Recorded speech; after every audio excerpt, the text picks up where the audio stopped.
I tried mouth taping for 7 nights. Here's what happened. I was stuck in a loop, waking up just as tired as I was when I went to bed, hitting snooze way too many times, and cracking open caffeine just to function.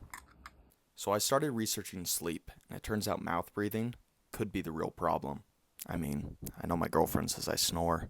So I gave mouth taping a try. The first night, I woke up feeling weirdly good. Later in the week, I was even waking up before my alarms, which is unheard of for me. Overall, I felt like I've had more energy, a clearer mind, and even better workouts, weirdly enough. It's such a small habit, but it's created a domino effect in my life. So, I wanted to help you guys and start my own brand. Hit that link below and I'll send one your way.